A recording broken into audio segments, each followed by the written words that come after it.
Hey everyone, and welcome to today's Explainer.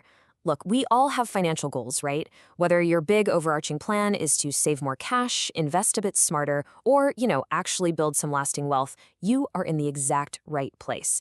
Because today, we're going to break down those completely common everyday pitfalls that are just silently draining our bank accounts, and, more importantly, we're going to talk about exactly how to fix them. Let me kick things off with a pretty direct question for you. What if I told you that your income actually isn't the biggest reason you might be struggling with money? Seriously, it's a super common myth. We always tell ourselves, man, if I just got that raise or if I just made a little bit more money, all this financial stress would literally just disappear. But honestly, the truth is, struggling with money isn't strictly an income issue at all. Actually, the really surprising reality here is that even high earners, we're talking about people bringing in six figures a year, can absolutely end up living paycheck to paycheck. Crazy, right?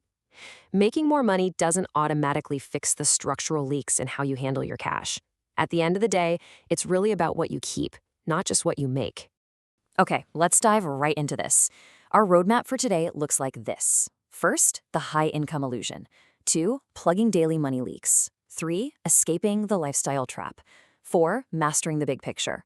5, planning for your future. And finally, 6, your next financial steps.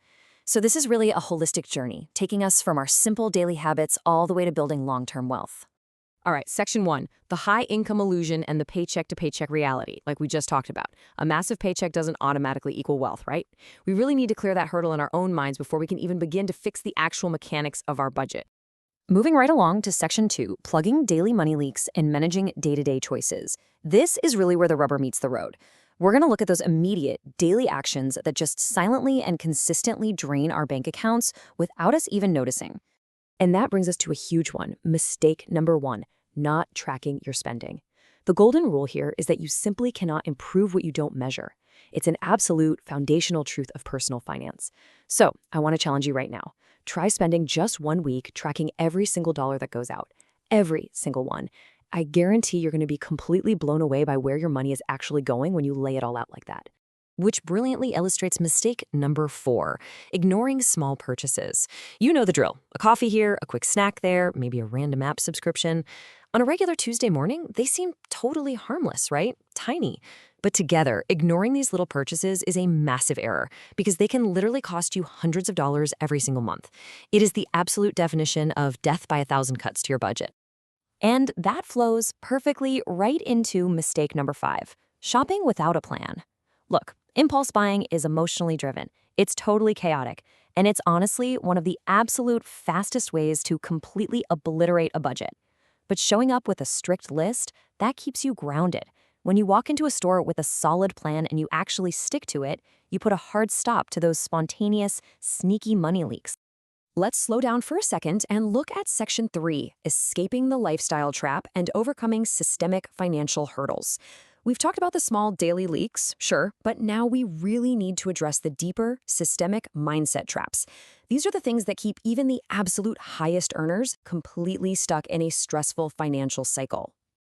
A really prime example of this is mistake number 3. Using credit cards for everyday spending without a solid payoff plan. If you cannot pay your balance in full every single month, those credit card interest charges are going to quietly and very quickly erase all of your hard-earned financial progress. You take one step forward with your careful budgeting, and those interest charges just yank you 2 steps back. Now, what's really interesting to think about is mistake number 7, lifestyle inflation. This happens when your income goes up, but you increase your spending at the exact same pace. You get a raise, so you immediately buy a fancier car. You get a bonus, so you upgrade your apartment.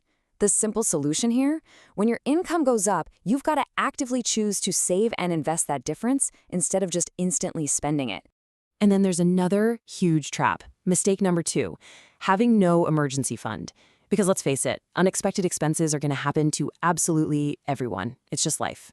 Building that fund feels super intimidating at first, but what if you started with just $20 a week? That's highly approachable, right?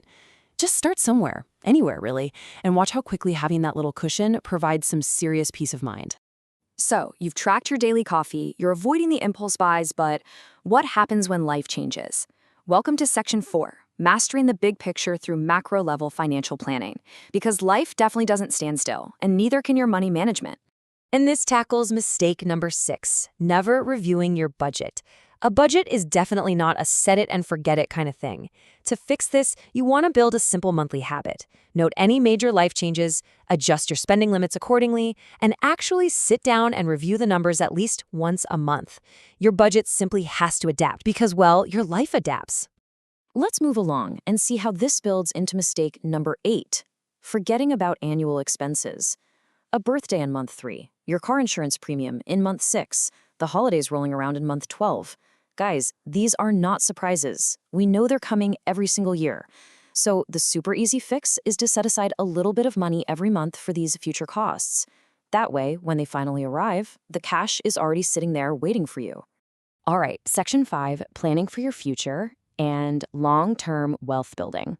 Now that we have our macro plan under control, we can sort of zoom out and look at the overarching life cycle of a well-managed dollar. And honestly, this is where it gets really inspiring. Because one of the absolute biggest missed opportunities out there is mistake number 9, not investing early.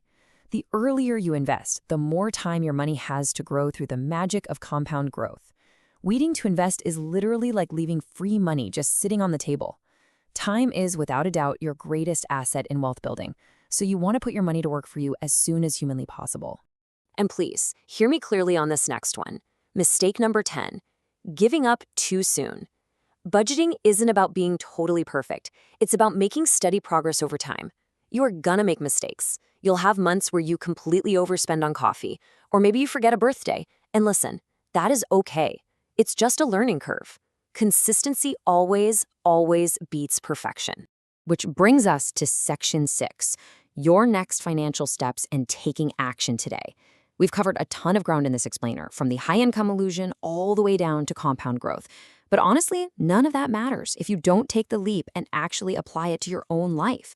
So I'm going to leave you with this one thought-provoking question. Which of these budgeting mistakes have you made before? Take a second to self-reflect and let us know down in the comments below. We've all been there. If this explainer helped you see your money a little more clearly today, make sure to subscribe for more simple, actionable personal finance tips every week. You absolutely can take control of your financial future. Thanks so much for joining me, and I'll see you in the next explainer.